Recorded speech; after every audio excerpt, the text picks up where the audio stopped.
Bonjour à tous. Dans un instant, vous allez pouvoir suivre l'audition de Stéphane Le Foll. Le ministre de l'Agriculture a été auditionné par les sénateurs de la Commission des affaires économiques mardi, commission présidée par le sénateur socialiste Daniel Raoul. Le ministre est venu défendre son budget 2014 ainsi que la réforme de la PAC, la politique agricole commune. Les aides européennes à la France dans le domaine de l'agriculture sont relativement préservées selon le ministre. Elles baissent de 2%. Passant de 9,3 milliards d'euros à 9,1 milliards d'euros. C'est le premier pilier de la PAC, les aides directes aux agriculteurs, qui devrait être le plus touché. En revanche, le deuxième pilier, le développement rural, doit être, lui, préservé. Tout de suite, donc, retour à cette audition qui s'est déroulée mardi au Sénat. Quel est d'abord le contexte? Le contexte, c'est qu'on va mettre en place une nouvelle politique agricole commune qui sera complète dans sa mise en œuvre en 2015, au 1er janvier 2015. Ça comprendra les grandes modifications du premier pilier de la PAC et celles du deuxième pilier. Vous le savez qu'en termes budgétaires, on a, dans ce débat européen, jamais facile et dans le contexte de l'Europe d'aujourd'hui, peut-être plus difficile encore que d'habitude, obtenu pour la France un volume d'aide premier et deuxième pilier qui passera de 9,3 milliards à 9,1 milliards, c'est-à-dire une baisse de 2%. Je voudrais juste vous rappeler que dans le même temps, l'Allemagne verra son budget pour l'agriculture baisser de 7%, et qu'en moyenne, les pays qui sont ceux de l'ancienne Europe des 15 voient leur budget de l'agriculture baisser de 4%. Ce budget sur premier et deuxième pilier nous amène à avoir une potentialité sur le premier pilier de l'ordre de 7 milliards, 7 contre 8 milliards précédemment, et sur le deuxième pilier, alors qu'on avait comme année de référence 2013 à 1,3 milliard d'euros, on passera les 1,4 milliards d'euros. En fait, dans ce débat, c'est très important de bien comprendre qu'une partie de ce que nous avons obtenu dans le débat européen en plus est sur le deuxième pilier de la politique agricole commune. C'est ça qu'il faut intégrer, parce que dans le débat budgétaire, ça aura des incidences. À partir de là, sur la PAC, on est en cours de discussion sur les éléments d'arbitrage essentiels à la mise en œuvre de la PAC en 2015, en particulier sur la question du premier pilier de cette politique agricole commune. Vous le savez, il va y avoir des changements majeurs. Notre système agricole d'aide à l'hectare passera de ce qu'on appelle les DPU, c'est-à-dire des aides historiques, à un système totalement nouveau qui s'appelle les DPB, les droits de paiement de base. Voilà, j'ai fini par oublier quelle était la signification du sigle. Et ces DPB par rapport aux DPU, quel est le changement le plus important? C'est que le choix de l'Europe, c'est de ramener l'ensemble des aides à l'hectare vers une moyenne à l'échelle européenne pour, au bout du compte, aboutir, c'était ça l'objectif, au même paiement à l'hectare, quels que soient les pays, quelles que soient les régions de l'Europe. À partir de là, dans un pays comme le nôtre qui sort des références historiques, on passe d'un système où on pouvait avoir des aides à l'hectare de 450 à 500 euros l'hectare, alors que dans d'autres régions, et en particulier dans le sud-est, on était autour de 140, 150 euros l'hectare. Converger vers la moyenne, c'est ce qu'on appelle la convergence des aides. Vous pouvez le faire à 100%, c'est-à-dire d'ici 2020, faire en sorte que toutes les aides à l'hectare versées en France soient ramenées à la moyenne pour tous les hectares, ou vous pouvez le faire partiellement. C'est ce qui a été choisi par le président de la République, avec une convergence à 70%.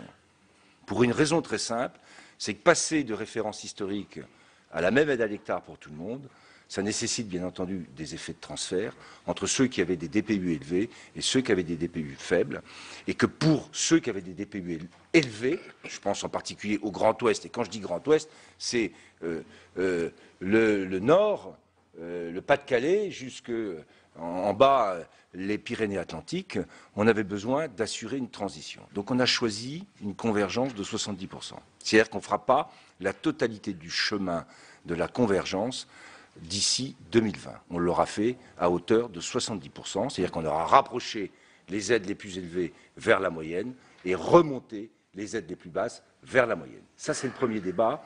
Il a été arbitré par le président de la République. Sur ce sujet, il n'y a pas de discussion. Deuxième débat, où il y a encore des discussions, et c'est très important que vous le sachiez, c'est sur la question du couplage des aides. On s'est battu, je me suis battu, à l'échelle européenne pour refuser l'idée du découplage général des aides, depuis longtemps d'ailleurs. Et dans le débat et la négociation entre les ministres de l'Agriculture, j'ai fait en sorte que, sur la question du couplage, non seulement on maintienne un niveau de couplage, mais qu'on augmente la proposition qui avait été faite par la Commission au départ des négociations. Et la proposition de la Commission était de maintenir 10% d'aides couplées. Nous avons, en 2 étapes, fait progresser le taux de 12% à 13% grâce au Parlement européen, en y ajoutant 2 points de couplage, et ça c'est important, sur la question des protéines fourragères. Et ça c'est un sujet qui concerne en particulier, vous savez, l'autonomie fourragère et la limitation de la dépendance de l'Europe et donc de la France des protéines fourragères qui viennent de l'extérieur, en particulier d'Amérique latine pour le soja. Le débat est en cours avec les organisations professionnelles parce que sur les 13% de couplage, aujourd'hui, pour maintenir les aides qui étaient déjà couplées, c'est-à-dire la prime à la vache allaitante, la prime ovine, la prime caprine et la prime au lait de montagne, on était déjà à hauteur de 10,6,7% du premier pilier. Il nous en restait donc pratiquement 3% à distribuer. Nous y ajoutons la prime nationale pour la vache allaitante, qui était une prime nationale, comme je l'ai dit, sur budget national, mais qui était dérogatoire aux règles européennes. Et lorsqu'on a négocié à l'échelle de l'Europe l'augmentation du taux de couplage des aides, la Commission européenne a souhaité qu'il n'y ait plus de dérogation, et donc on intègre la prime nationale à la vache allaitante dans les aides couplées du premier pilier en France. Ça fait une économie budgétaire pour le budget de la nation, mais ça sécurise cette aide de manière définitive à l'échelle européenne. En faisant ça, on est autour de 12% des aides. Et donc, il nous reste 1% des aides à distribuer. Et c'est là qu'est le débat. Et la directrice de la DGPAT, la direction qui gère ça, depuis 15 jours, 3 semaines, a engagé donc une discussion pour trouver le meilleur équilibre sur l'utilisation de l'ensemble de ces aides couplées, et en particulier pour savoir, dans ce qui nous reste de disponible, à quoi et à qui on l'affecte. Il y a une partie de ces aides, je le dis ici, devant la commission du Sénat, qui doit aller vers le lait, et une partie aussi sur un certain nombre de productions végétales. Et c'est l'équilibre général de ce couplage à 13% qui fait le débat aujourd'hui. Sachant que sur les 2% liés aux protéines fourragères, la discussion est là aussi menée pour savoir si on met ces 2% uniquement sur un soutien pour des protéines fourragères liées directement à l'élevage, ou si, dans ces 2%, on en garde aussi une partie pour développer des filières liées à des protéagineux, des protéines végétales. Cette discussion est aussi en cours, et l'arbitrage n'est pas fini. Donc, sur le premier pilier de la PAC, il reste encore des sujets. Ça impacte le budget de l'agriculture, au sens où, je le disais tout à l'heure, la prime nationale à la vache allaitante, qui était sur le budget de la France, passe ipso facto sur le budget européen. Et si le budget français est affiché à 4,9 milliards d'euros et peut afficher une baisse de 3,2%, ça ne remet pas en cause, pour les agriculteurs, les aides qu'ils perçoivent aujourd'hui, en particulier sur l'élevage. C'est très important. Dernier point, c'est les paiements redistributifs. C'est-à-dire l'idée que dans ce débat, on puisse redistribuer une partie des aides en remontant les aides à l'hectare sur les 52 premiers hectares. L'idée qu'il y a derrière, c'est de faire en sorte qu'on fasse le choix de garder une agriculture avec des chefs d'exploitation, c'est-à-dire des agriculteurs, des éleveurs, des producteurs. Parce que, vous l'avez entendu, si je prends l'exemple de ce qui s'est passé en Picardie avec la fameuse exploitation des 1000 vaches, c'est un investisseur qui investit dans une production laitière Dans le cadre de la loi, il n'y a pas de moyen, ni au niveau environnemental, ni dans les établissements classés, de remettre en cause le choix qu'il fait. Mais si on laisse aller l'agriculture dans cette voie, eh bien, demain, la production agricole sera faite par des gens qui viendront investir, mais il n'y aura plus à la tête des exploitations d'agriculteurs, de producteurs ou d'éleveurs. Et le jour, parce que c'est ça la vraie question, où ceux qui investissent n'y trouveront plus la rentabilité suffisante et qu'ils retireront leurs investissements, eh bien là, on risque de se retrouver sans agriculteurs et sans agriculture. Donc le choix des 52 premiers hectares, si je prends l'idée d'un GAEC à 3, eh bien si on est dans la transparence, parce que c'est ça l'objectif des GAEC, ça fait 3 fois 52 hectares, ça fait 156 hectares. On peut être sur des productions laitières dans l'Ouest autour de 700 à 800 à 900 millilitres de quotas aujourd'hui, de production, c'est-à-dire pratiquement 1 million de litres. Mais derrière les 1 million de litres, il y a 3 agriculteurs. Et si je mets une majoration sur les 52 premiers hectares, je valorise le fait qu'il faut garder 3 agriculteurs plutôt que de passer à 2, plutôt que de passer à 1. C'est ça qu'il y a derrière la logique des 52 premiers hectares. C'est qu'on fait le lien entre des aides à l'hectare et puis derrière l'emploi agricole. Mais l'emploi agricole, je le dis parce que ça c'est très important, de chefs d'exploitation, de producteurs, d'éleveurs. Alors ça fait un effet redistributif, bien sûr. Pour les plus grandes exploitations, ça redistribue vers les premiers hectares. Et en moyenne, ça fait perdre sur au-delà de 200 hectares. Mais dans l'esprit et dans l'objectif et le projet qu'on a pour l'agriculture, c'est un choix stratégique majeur qu'on fait. Et le président de la République a indiqué dans le discours de Cournon que ce que nous allons mobiliser sur ces premiers hectares, c'est 20% du premier pilier, c'est-à-dire 1,5 milliard. Et on le fera de manière progressive, puisqu'il faut aussi qu'on tienne compte de la mise en œuvre de tout ça. Il ne s'agit pas de brutaliser ce qui existe, il s'agit de faire évoluer. L'agriculture française, c'est un grand paquebot, un grand pétrolier. On ne lui fait pas tourner, à angle droit. On lui fait prendre des angles et on l'oriente. C'est ça qui a été fait. Sur le deuxième pilier, et ça a des conséquences importantes, on a négocié des choses qui vont se mettre en œuvre dans la phase de transition en 2014. C'est important aussi dans le débat budgétaire. En particulier, on a fait remonter ce qu'on appelle les taux de cofinancement. C'est-à-dire le fait que l'Europe va payer, la part de l'Europe dans les financements du deuxième pilier sera plus élevée que ce qu'elle est aujourd'hui. Aujourd'hui, c'était 50-50. 50 budget national, 50 budget européen. Selon les cas, on est passé de 70 à 80% de cofinancement. Et pourquoi on peut le faire sans remettre en cause l'ensemble des dispositifs qui existent? Parce que, je vous l'ai indiqué tout à l'heure, le niveau du budget européen sur le deuxième pilier est plus élevé que ce que nous avions avant. C'est-à-dire qu'on peut monter le cofinancement sans remettre en cause l'ensemble des dispositifs, parce qu'on a un peu plus de marge sur le deuxième pilier de la politique agricole commune. Et dans le débat budgétaire, c'est très important. Là aussi, dans l'objectif de la maîtrise des dépenses publiques, sans remettre en cause les politiques pour les agriculteurs, en montant le cofinancement européen, on diminue le budget national, la part du financement du budget national, sans remettre en cause les politiques qui sont conduites. Ça sera le cas pour l'indemnité compensatrice de handicap, ça sera le cas pour les mesures agro-environnementales, ça sera le cas pour la politique d'installation pour les jeunes. On maintient le budget, en particulier sur l'installation, 300 millions d'euros, mais on fait jouer ce différentiel. Donc j'intègre comme ça et la question budgétaire, parce que nous sommes dans ce moment où il faut qu'on soit sérieux, mais en même temps, je garantis aux agriculteurs les objectifs politiques de ces grandes politiques dont ils ont besoin. Je pense en particulier à l'indemnité compensatrice de handicap, qu'on revalorise aussi, en même temps, qu'on revalorise pour obtenir ce qu'a dit le président de la République à Cournon, c'est-à-dire un transfert via la convergence des aides, via le verdissement, via le deuxième pilier d'à peu près 1 milliard d'euros vers l'élevage par rapport à ce qui existe aujourd'hui. C'est ça l'enjeu, et c'est comme ça qu'on y arrive. Et puis, je l'ai évoqué un peu au passage, il y a la question du verdissement, c'est-à-dire les fameux 30%. On a fait le choix d'un verdissement proportionnel par exploitation.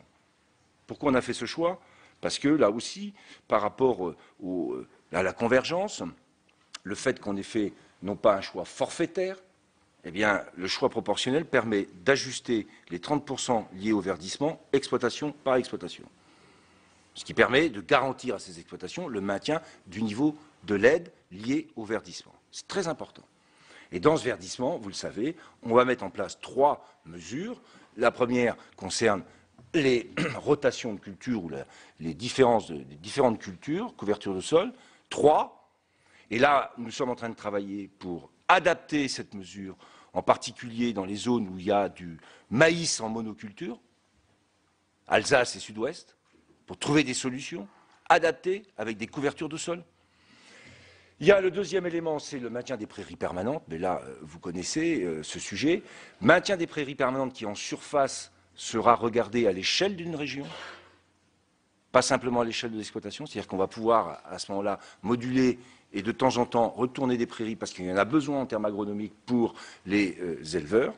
Et puis le dernier point, c'est les surfaces d'intérêt écologique à 5%, où là, il y a tout un tas de critères qui sont mis en place pour faire en sorte que dans les exploitations, on puisse avoir comme objectif d'avoir 5% de surface d'intérêt écologique. Je prends un exemple, la production de chanvre, qui se développe en particulier dans les Pays de Loire aujourd'hui, et avec la Vendée comme avec une entreprise de transformation. Le chanvre, par exemple, ne consomme ni n'utilise ni azote, ni très peu de fongicides. C'est donc une plante verte en termes de surface d'intérêt écologique. Il est très intéressant de la développer parce que derrière, il y a des capacités à développer des matériaux qui sont extrêmement utiles, en particulier pour l'isolation des maisons. Si on veut économiser de l'énergie, on peut utiliser du chanvre. Et ce n'est pas une plaisanterie. Donc, premier, deuxième pilier, politique agricole et budget. Vous voyez bien le lien qu'il y a entre les deux. Dans ce qui est le budget, on reste sur les grandes priorités, qui étaient celles d'ailleurs qu'on avait évoquées l'an dernier et qu'il faut garder bien à l'esprit. À la fois la question de la compétitivité de l'agriculture, je n'ai pas oublié ce sujet, et se cumulera cette année pour 2014 2 mesures, à la fois le TODE et le crédit d'impôt compétitivité emploi.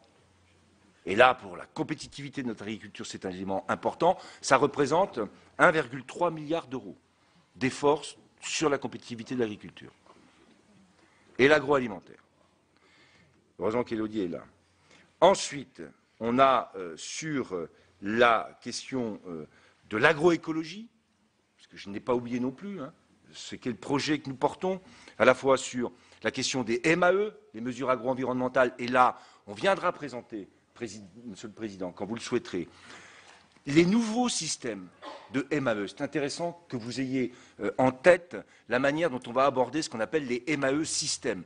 Vous savez qu'aujourd'hui, les mesures agro-environnementales, c'est je vous donne de l'argent pour que vous fassiez une politique sur une petite surface qui soit environnementalement compatible.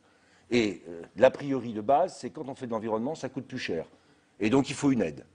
Ce qu'on veut mettre en place pour l'agriculture de demain, c'est le fait que l'écologie et l'environnement soient moteurs d'économie en termes de production et qu'on maintienne le niveau de la production et qu'on baisse les coûts de la production. C'est ça l'enjeu. Et les MAE systèmes, c'est une manière qu'on est en train de construire pour donner aux agriculteurs une dynamique positive, une écologie qui mobilise, mobilisatrice, et pas simplement une écologie normative ou une écologie au travers de la fiscalité. Je pense que c'est un débat qui mérite vraiment qu'on s'y attarde. L'agroécologie, avec l'enseignement agricole, avec la recherche et l'INRA, c'est un enjeu prioritaire. Et donc, ça reste l'objectif que nous nous sommes fixés.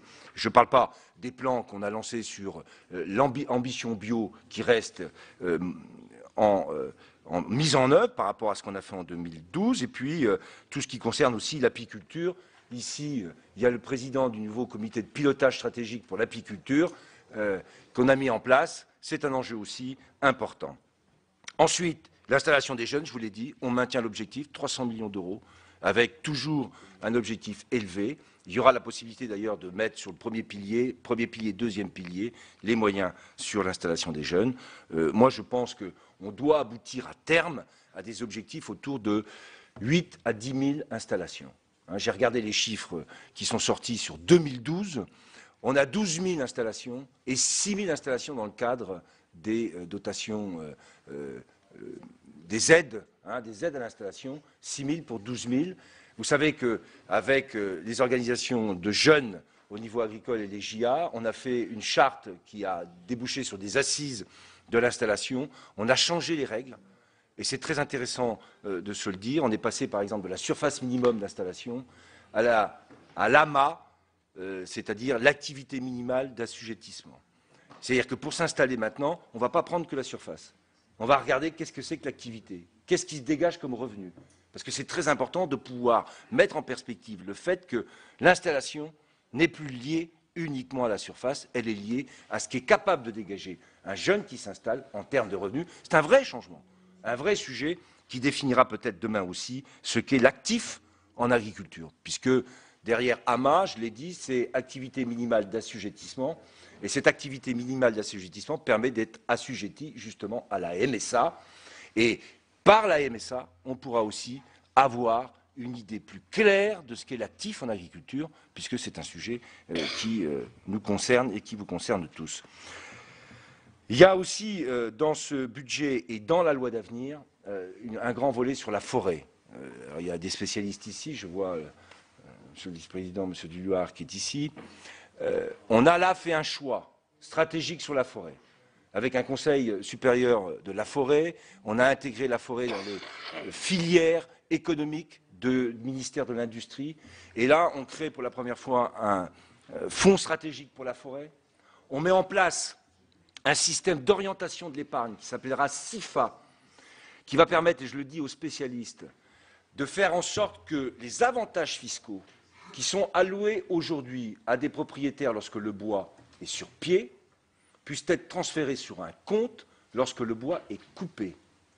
L'idée, c'est de faire en sorte que les propriétaires privés puissent, à partir de là, sortir le bois qu'ils possèdent, qu'on passe d'une logique de patrimoniale à une logique économique. Et ce compte spécial, nouveau, SIFA, est une innovation, je pense, importante, qui permettra aussi de renforcer la dimension économique, tout en ayant l'ensemble des éléments de la forêt en compte. Mais nous souhaitons, par-delà le fonds stratégique, par-delà cette question de l'épargne mobilisable, qui mobilise en fait le bois, activer cette production qui, en France aujourd'hui, vous le savez, connaît un déficit commercial de 6 milliards d'euros. On exporte des billes. On a aussi, bien sûr, un plan d'investissement pour les scieries. On est en train de discuter aussi avec le ministère de l'Environnement pour permettre aux scieries d'avoir les possibilités d'avoir l'accès au prix de rachat sur l'énergie pour faire de la cogénération. Tout ça, ça procède du même principe.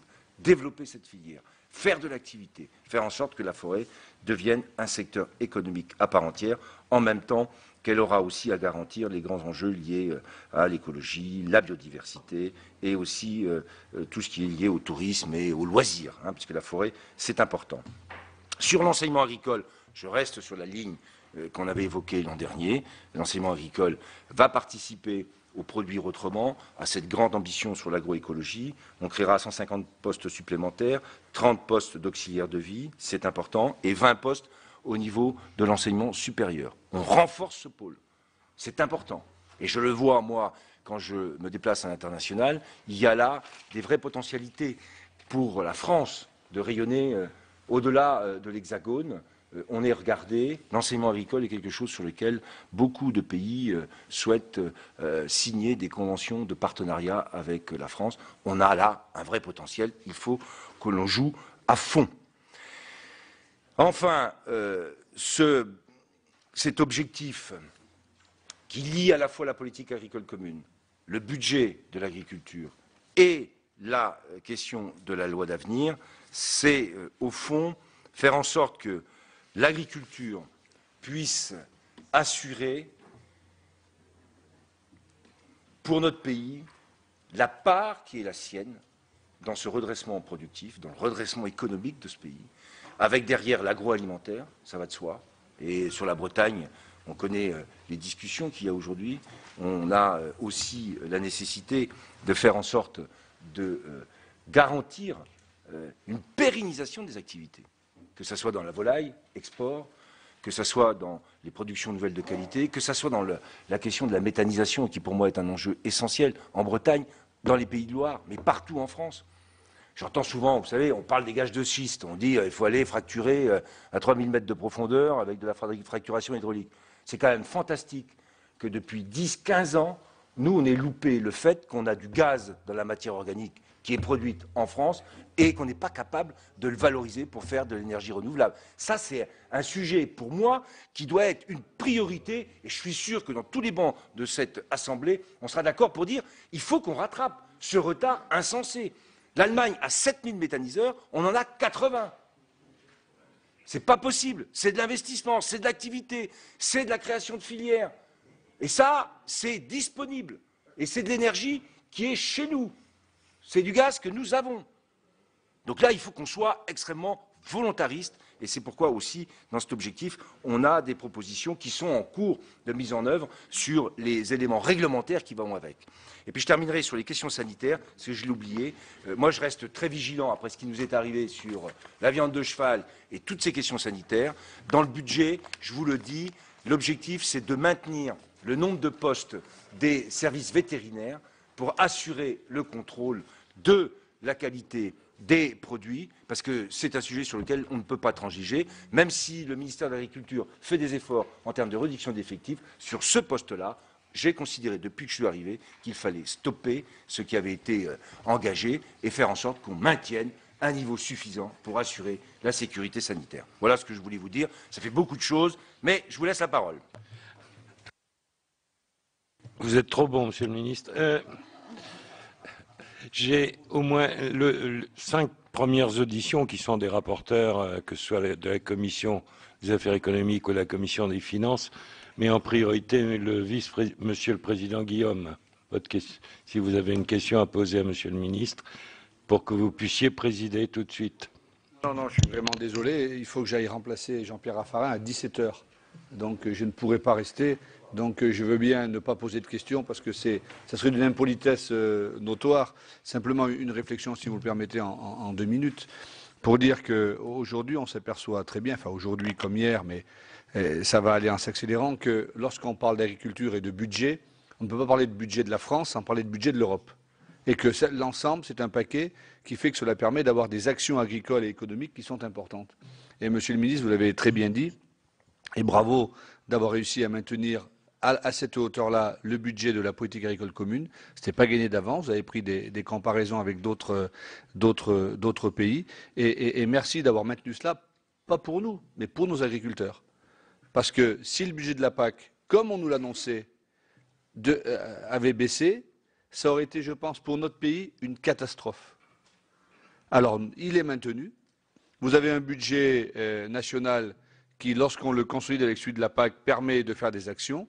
À nous d'être suffisamment intelligents pour permettre que par les paiements redistributifs, par une nouvelle façon d'appréhender l'agriculture, en mettant toujours en avant évidemment l'aspect économique. Sans aspect économique, on ne s'en sort pas, sans exportation, on ne s'en sort pas. Mais en mettant évidemment en avant l'agroécologie, qui est absolument indispensable, nous arrivions à avancer pour une agriculture à la fois durable, mais une agriculture qui fait vivre ces agriculteurs. Et dans ce sens-là, Monsieur le Ministre, que vous avez évoqué tout à l'heure dans le cadre de la PAC sur les 50 premiers hectares, est à mon sens essentiel. Ça peut être une difficulté pour certains, mais le taquet des 30% va permettre d'atténuer les choses. Ça peut être une difficulté. Mais il n'empêche que si nous voulons demain des agriculteurs sur des fermes, alors il faut absolument mieux doter les 50 premiers hectares, pour éviter l'exemple de la Somme, ou je ne sais pas où que vous évoquiez, là, la ferme de 1000 vaches, mais surtout de permettre d'avoir des jeunes. Et je termine en disant que si nous voulons avoir encore des agriculteurs demain et des jeunes, alors il faut de la formation et il faut consolider l'enseignement agricole qui est essentiel aussi pour notre pays. Donc je ne veux pas du tout en dire plus. J'aurais aimé vous poser des questions, mais je ne le ferai pas parce que ne pouvant pas écouter les réponses par politesse, je préfère laisser mes collègues faire ce travail. En tout cas, je voulais vous remercier. Si Madame René Nicot et ensuite Gérard César, les deux coprésidents, Oui, merci Monsieur le Président. Monsieur le Ministre, je crois que vous avez répondu à beaucoup des questions que l'on se posait concernant la PAC, mais je voulais dire qu'à un moment où il est impératif de redresser les comptes publics, où des efforts sont demandés à tous les ministères, ce budget, vous avez réussi avec ce budget à maintenir les grands équilibres nécessaires au développement de l'agriculture.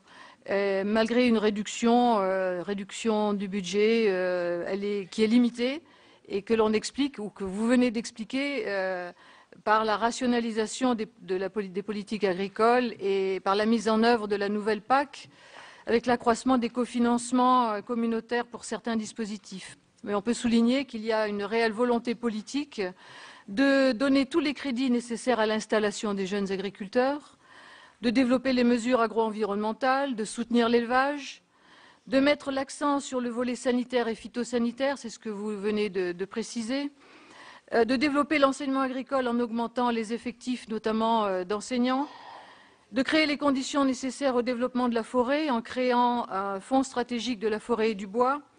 Donc vraiment une politique volontariste. Malgré ces points positifs, j'aurais quelques questions, quelques points qui méritent quelques explications, notamment en ce qui concerne la forêt. Il est précisé que ce fonds stratégique sera abondé par une nouvelle taxe au défrichement. Donc si vous pouviez nous donner quelques explications quant à cette taxe, à quoi elle correspond et comment elle s'applique. Je pense que ça serait utile pour nous tous. Et puis quelques points qui soulèvent question, notamment les crédits de crise Agridif, par exemple, qui sont maintenus à un niveau relativement bas. Et la question qu'on peut se poser, compte tenu du contexte économique actuel, seront-ils suffisants? Et est-ce que vous pourriez nous dire de quelle manière ont été dépensés les crédits Agridif cette année, si on a quelques renseignements sur ce point? Les crédits PMBE qui sont maintenus à 46 millions d'euros pour la deuxième année en autorisation d'engagement et de 30 millions pour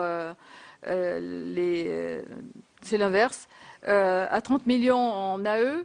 Est-ce que cela ne risque pas d'entraîner une limitation de ces crédits pour les années à venir et que cela soit insuffisant? J'aurais voulu aussi aborder les crédits France Agrimer qui passent de 97 millions d'euros à 87, même s'il y a 10 millions de prix sur le CASDAR.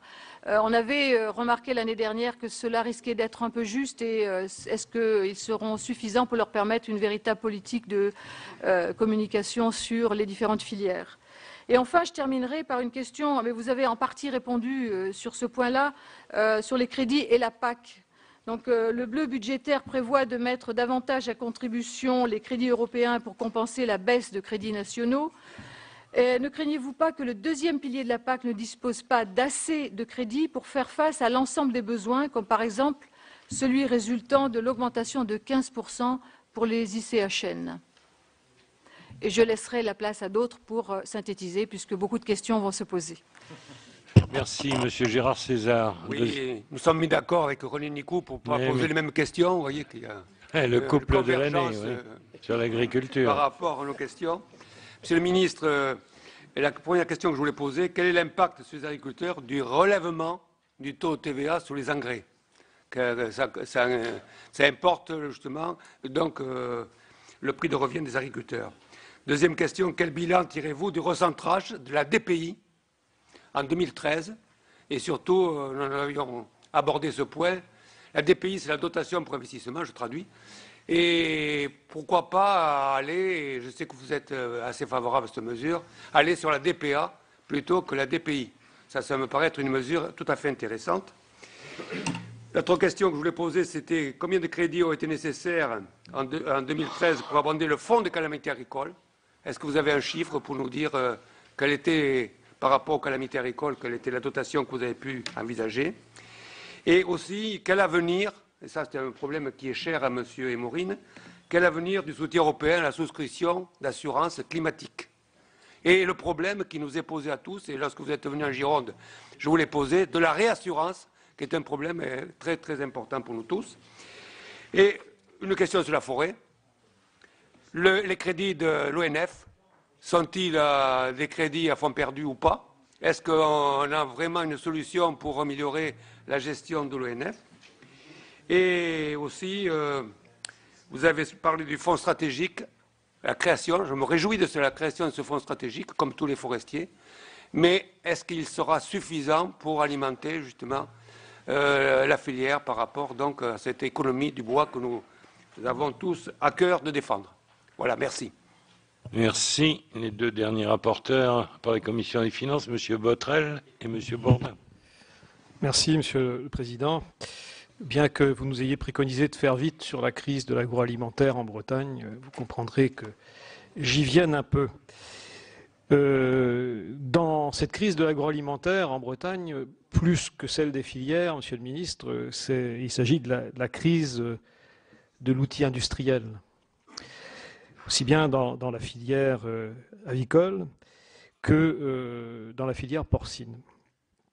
Je saisis l'occasion pour dire d'ailleurs que dans la filière agricole, c'est la chronique d'une crise annoncée, puisque depuis 2008 au moins, mais même un peu avant, je dis 2008 parce que j'avais eu l'occasion d'interpeller M. Barnier sur ce sujet, celui-ci avait déclaré de façon extrêmement claire que les restitutions, donc les subventions à l'exportation, allaient disparaître. Ce que je constate, c'est que les industriels n'ont pas tenu compte de cet agenda qu'on leur avait indiqué et qu'il s'agit de leur part d'une sorte de fuite en avant. Je passe le fait qu'ils soient allés tenter de se diversifier en Amérique du Sud. Et ça me fait dire que d'une certaine manière, c'est la stratégie qu'on a pu voir pratiquer dans d'autres domaines, too big to fail, c'est-à-dire que c'est la course, c'est la fuite en avant, se disant de la part de certaines personnes que de toute façon les pouvoirs publics ne pourraient pas laisser tomber.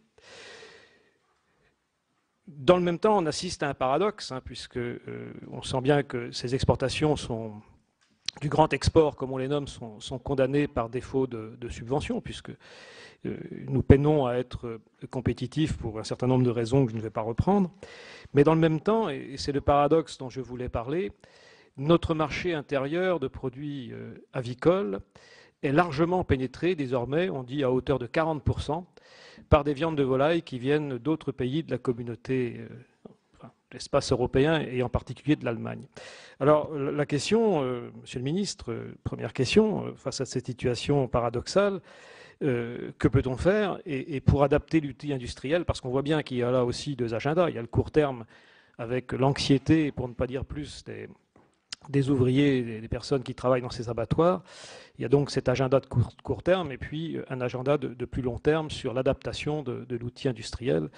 Et il serait intéressant que vous puissiez nous donner quelques indications à ce sujet. Sur la méthanisation dont vous avez parlé, en effet, un sujet extrêmement important qui a probablement contribué à donner de la compétitivité à l'Allemagne et aux éleveurs allemands, particulièrement les élevages porcins. Ma question, je la prends chez un certain nombre de producteurs de porc qui m'ont été interrogés ou du moins qui m'ont dit leurs préoccupations à ce sujet. L'impression qu'ils ont eue, à un certain moment, c'est d'avoir affaire à des résistances ici en France, de la part d'EDF en particulier, à l'installation de méthaniseurs dans les exploitations agricoles. Je ne sais pas si les choses ont évolué, donc en tout cas je vous pose la question. Ensuite, le président de la République a annoncé un fonds de modernisation au bâtiment d'élevage. Deux points à ce sujet. Y a-t-il des bâtiments ciblés, plus que d'autres, où tous les bâtiments d'élevage de façon indistincte peuvent-ils prétendre à bénéficier de ce fonds de modernisation? Et la deuxième question décline de la première. De quelle manière l'engagement du président de la République se concrétise-t-il dans le budget de l'année 2014? Et enfin, pour terminer, une réflexion qui rejoint mes propos liminaires, ceux de la crise de la filière agroalimentaire en Bretagne. C'est la question des travailleurs détachés, puisque notre absence de compétitivité découle, pour une part également, de cette question. Y a-t-il espoir de quelques avancées sur le sujet, Monsieur le Ministre? Merci, Monsieur Bourdin. Oui, Monsieur le Président, je serai assez bref, parce que les redoutables rapporteurs qui sont intervenus avant moi m'ont déjà pris beaucoup de questions, hein, et donc je n'en garde que 3. Hein. La première concerne les crédits qui sont prévus pour France Agrimaire et qui sont en réduction en 2013. Ils sont en quelque sorte, il y a une compensation qui s'effectue avec le CASDAR, hein, et qui se comporte bien, qui est une ressource qui a tendance à augmenter. Je voudrais savoir, Monsieur le Ministre, si, en ce qui concerne le CASDAR et cette ressource de compensation, on n'est pas dans une évolution conjoncturelle ou est-ce qu'on est dans une évolution structurelle, c'est-à-dire un rebasage, en quelque sorte, des ressources du CASDAR. C'est-à-dire ce qui est prévu pour 2014 est-il valable pour les années qui suivent? Deuxième question sur l'ONF. Bon, l'ONF, bon, j'ai eu l'occasion de faire un contrôle il y a bien des années sur l'ONF qui était en grave difficulté. Il y a des difficultés qui persistent, bien sûr, hein, et des crédits sont prévus, je pense, pour améliorer le sort de l'ONF en 2014. Là encore, je voudrais savoir la part qu'il y a entre les effets conjoncturels et les effets de structure. Est-ce que l'ONF est en train de se refaire une santé? Enfin, dernière question sur le biocarburant. Hein. Il est prévu une suppression d'avantages fiscaux. Hein, donc il va y avoir, ils ont des équilibres financiers différents dans la filière. Et donc ma question, c'est quid de la filière biocarburant? Merci, Madame et Messieurs les rapporteurs. Monsieur le ministre.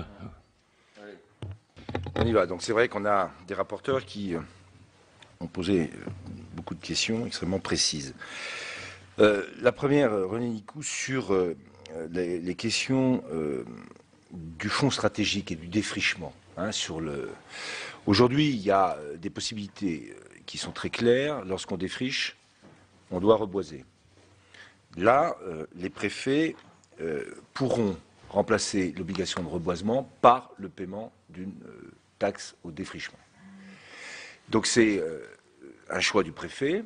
Dans certains départements, je prends les Landes, c'est des sujets qui sont sensibles, mais cette idée n'est pas du tout là pour encourager, j'allais dire, du défrichement, on paye et puis on se débarrasse. Non, au contraire, elle est là aussi pour récupérer une partie de ce qui sera lié au défrichement pour des raisons X ou Y et alimentera en partie le fonds stratégique. Qu'est-ce qu'il y a derrière le fonds stratégique? Parce que s'il n'y avait que les centimes forestiers des chambres d'agriculture plus la prime au défrichement, on est autour, c'était dit, de 20 millions d'euros.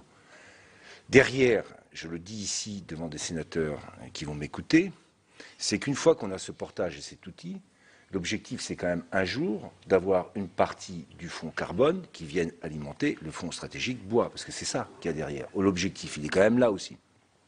Aujourd'hui, ce fonds carbone, ça ne fonctionne pas. On a un marché du carbone qui est extrêmement bas, mais la forêt, plus de carbone, on ne va pas se raconter des histoires, on connaît tout ça, ça doit un jour bénéficier du fonds carbone. Donc ça, c'est un débat qu'aujourd'hui il est toujours difficile d'avoir, en particulier lorsqu'on discute avec le budget Bercy, mais ça c'est un débat, et le fonds stratégique, je vous le dis de manière très claire, c'est le moyen de fixer aujourd'hui un portage pour demain. C'est ça l'enjeu. Alors aujourd'hui, il sera à hauteur de 20 millions, ça sera déjà quelque chose qui nous permettra d'agir, mais bien entendu, il faut que ça continue à se développer, et ça sera des objectifs qu'on devra se fixer. Sur les crédits agridifs, eh bien, on a les procédures agridifs, hein, et donc on maintient, et moi j'espère qu'avec les nouvelles règles sur la politique agricole commune, les 52 premiers hectares, on ait aussi des moyens qui ne laissent pas aller les choses jusqu'à la difficulté, mais qu'on anticipe et qu'on permette d'aider. Hein, c'est ça aussi qu'il y a derrière. Donc, sur ce sujet, il n'y a pas de changement sur les objectifs. Sur la question des PMBE, on est sur le même montant. Et là aussi, entre crédit de paiement, autorisation d'engagement, on est avec les cofinancements sur l'équilibre que j'ai évoqué tout à l'heure.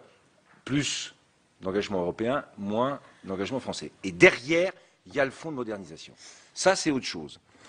Le fonds de modernisation, au-delà de l'histoire des PMBE, ça serait dans la discussion qui est ouverte aujourd'hui avec l'ensemble des professionnels et qui n'est pas facile, ça serait d'avoir un financement du premier pilier pour alimenter la modernisation et l'investissement. Et je réponds à une question en même temps sur à qui ça s'adresserait. À ce moment-là, ça s'adresserait à l'ensemble des productions, dont les productions porcines,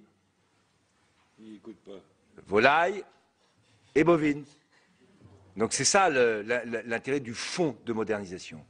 Et le débat porte sur combien on peut en prendre du premier pilier pour le mettre sur le deuxième et financer ce fonds. Sachant que là, il y aura une négociation régionale. Les objectifs, c'est de faire en sorte qu'on ait les moyens au niveau de la PAC et qu'on y ajoute les moyens du FEADER et les régions sur cette modernisation des bâtiments. Alors j'imagine que par exemple sur la Bretagne, sur ce qui est posé sur la production porcine, sur la volaille, où il y a des besoins de modernisation, d'économie d'énergie, là, l'environnement mobilisateur. Plus j'ai des bâtiments qui sont économes en énergie, plus je fais d'économies, mieux c'est pour l'environnement et mieux c'est pour le producteur en termes de bien-être, de travail, de conditions de travail et d'économie d'énergie. Donc on est vraiment dans ce sujet-là. Mais là, ça va être le couplage entre les dispositifs du deuxième pilier avec un prélèvement sur le premier et les politiques régionales qui vont venir s'adapter à chacune des régions. Alors ça peut être, par exemple, sur la filière foie gras dans le sud-ouest aujourd'hui. Il y a des besoins. Bon. Donc ça sera un arbitrage. J'indique ici à cette commission qu'on aura, et j'en ai convenu avec le président Rousset, au printemps 2014, une grande réunion entre le ministère de l'Agriculture, de l'Agroalimentaire et de la Forêt et les régions pour qu'on cale l'ensemble de notre dispositif pour une mise en œuvre en 2015. Puisque vous savez, FEADER, région, plus politique agricole, plus deuxième pilier, plus premier pilier, tout ça changeant, il faut qu'on se cale pour une grande politique d'innovation, d'investissement, et ça se fera avec les régions. Sur les crédits de France Agrimaire, 97 millions, 87 plus 10 CASDAR. On est à 97 millions. Les plus 10 CASDAR, je réponds aussi en même temps à la question, on constate la recette sur le CASDAR. Elle a augmenté. Donc on ajuste. Et on a considéré que le fait qu'on puisse caler une partie des 10 millions CASDAR sur l'expérimentation pour France Agrimaire, ça permet de garder à France Agrimaire un niveau de budget qui est le même, 97 millions, et sur les 10 millions du CASDAR, on va mettre en cohérence l'action de France Agrimaire avec les actions sur l'agroécologie. Donc c'est ça l'objectif qu'on s'est fixé. Donc il n'y a pas un rebasage, mais il y a le constat du niveau des recettes. Et vous savez que c'est indexé au niveau du chiffre d'affaires, donc ça change et ça évolue en fonction des années. Sur l'ICHN et sur les objectifs qu'on s'est fixés, est-ce qu'il y aura compatibilité entre les objectifs et le budget que nous avons? Oui. Oui, il y a compatibilité. Il y a un élément qu'il faut tenir, qui est toujours difficile à indiquer comme ça. Il faut savoir aussi que quand on prend la référence, je le disais tout à l'heure, à 1,5 milliard ou 7 du deuxième pilier sur l'année 2013, voilà. Quand je prends la référence sur 2013, 1,3 milliard sur le deuxième pilier, et quand j'ai la référence 2014-2020 à 1,4 milliard, ça fait 100 à 150 millions, hein, c'est arrondi. Mais le 1,3 milliard sur 2013, c'est le maximum qu'on ait touché sur toute la période précédente. Puisqu'on est en fin de période, et donc ce niveau est extrêmement élevé. Donc on a les marges pour pouvoir assurer et la revalorisation de l'ICHN, tout en mettant en œuvre, ce que je disais tout à l'heure, des cofinancements plus importants pour l'Europe et moins importants pour notre budget. Sur les TVA engrais, est-ce que ça touche l'agriculteur? Non. Ça ne concerne que les amateurs. Les professionnels agricoles ne sont pas concernés par cette augmentation de la TVA, je le dis déductible. C'est clair et c'est net. Ouais. Oui, ce sera sur les ménages. Voilà. Et les seuls qui paieront au bout du compte, c'est ceux qui achèteront des engrais pour aller, ou des engrais ou des produits phytosanitaires dans les magasins que vous connaissez bien et que vous arpentez de manière régulière. Je vous ai déjà vu. Alors, sur... Certainement pas moi. DPI, DPA. Ouais, c'est César. Ça, c'est pour César. Et maintenant, on va passer à un peu cher. Là. Sur ce qui est DPI, DPA. Oui, bien sûr que la DPA, c'est très important. Elle est mise en place maintenant. Et ça fait partie du débat qu'on a sur l'assurance, la prise en compte des risques. On a eu une réunion ce matin très importante avec un certain nombre d'acteurs pour savoir comment on mettait en place ce qu'on avait dit d'ailleurs en Gironde, à la fois le niveau front de calamité, là on maintient le système, et comment surtout on crée un niveau de mutualisation. Pour créer la mutualisation, il faut qu'on élargisse l'assiette, hein, c'est tout le débat. Pour élargir l'assiette, il faut qu'on ait des produits d'assurance qui fonctionnent, et il faut que l'État soit là pour assurer la mise en route. Qu'on se comprenne bien, on sera obligé de prendre du premier pilier pour aller dans le deuxième pilier pour financer l'assurance. Je pense qu'aujourd'hui, les organisations professionnelles agricoles sont d'accord. Et on a intérêt de bien penser notre système, puisque à l'avenir, une partie de ce que sera la politique agricole commune à l'échelle européenne, ça sera aussi une partie liée à ces questions de se préserver contre les risques.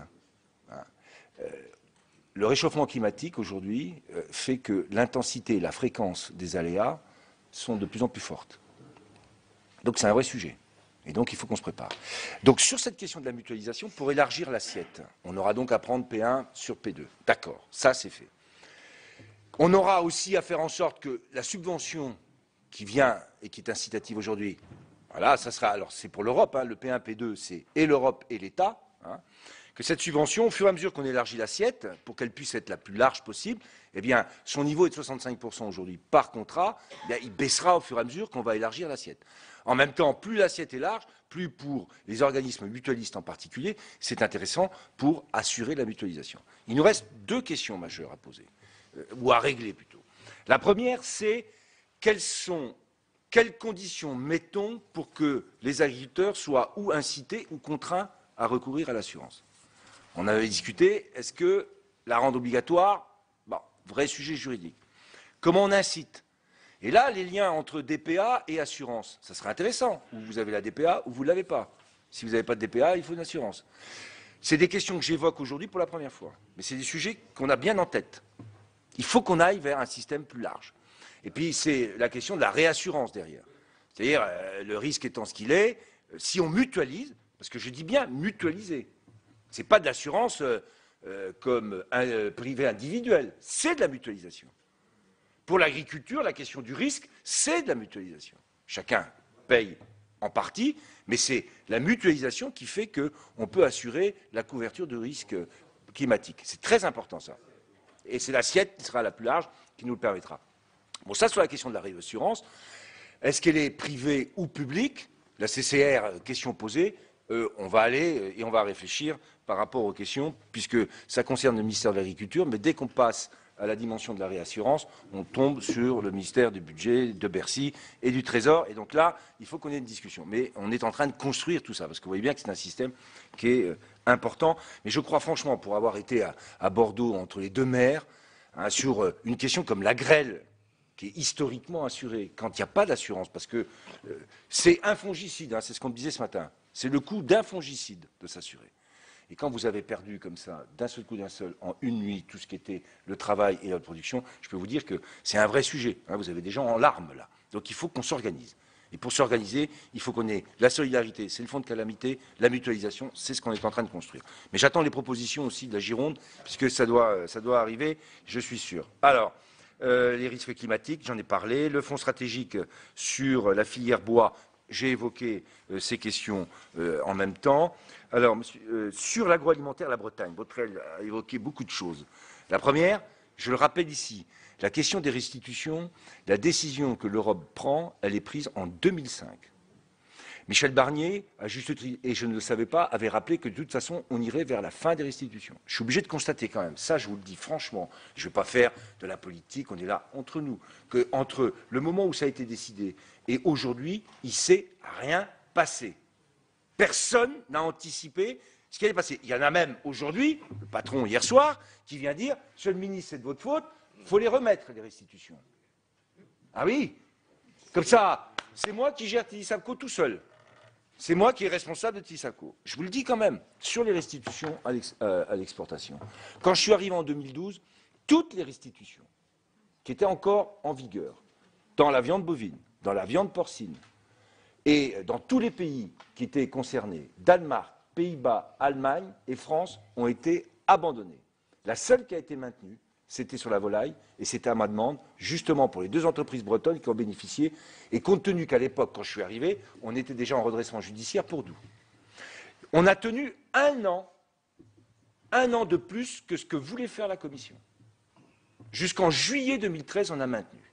Et j'avais prévenu, je l'ai dit 10 fois, anticipons, regardons.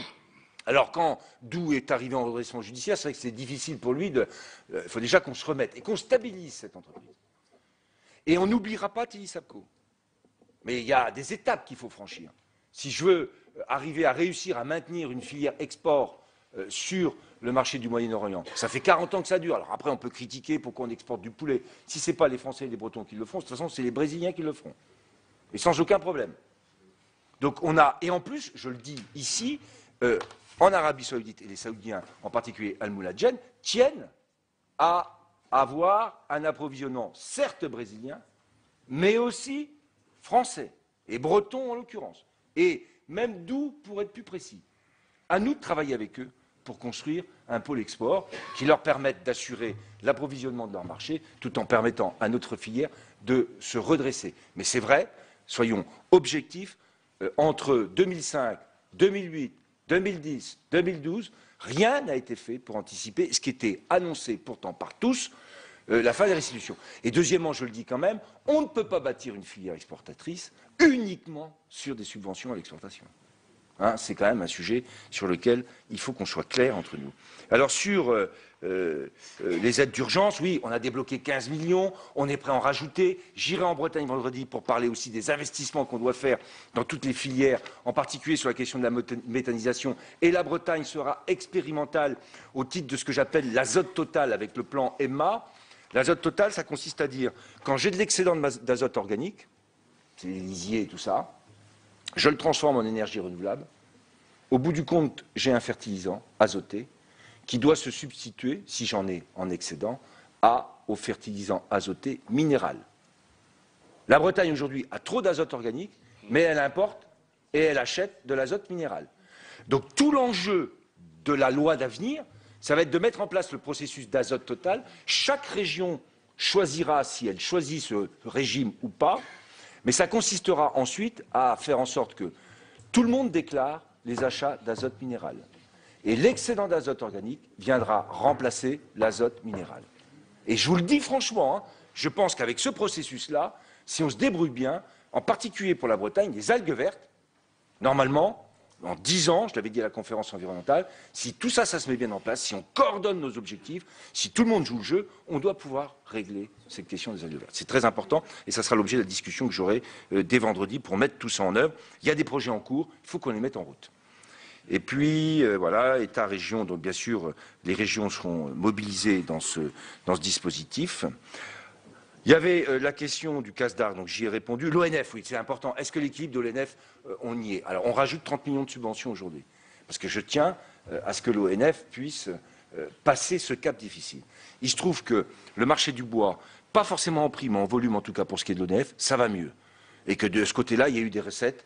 Et donc, on était, il n'y a pas si longtemps, avec l'ensemble des représentants de l'ONF, c'était mieux, c'est-à-dire c'est pas ce que quand je suis arrivé, c'était carrément est-ce que l'ONF va disparaître? Là, on est quand même dans une disposition où ça se redresse, les 30 millions viendront assurer cette transition. La vraie question qui est posée après, c'est comment on évolue au niveau de l'ONF, à la fois sur l'approche patrimoniale, les ingénieurs, la gestion, et en même temps, vous savez, les ouvriers de l'ONF qui sont aussi là pour entretenir les forêts. Je pense qu'il faudra qu'on garde les deux. On a besoin des deux outils. Et puis, on va essayer de le construire là maintenant ensemble. Mais l'ONF va mieux. Enfin, va mieux. C'est pas la situation. Voilà pour cette audition de Stéphane Le Foll, le ministre de l'Agriculture, qui était entendu par la Commission des Affaires économiques du Sénat. Tout de suite, c'est le 24h Sénat.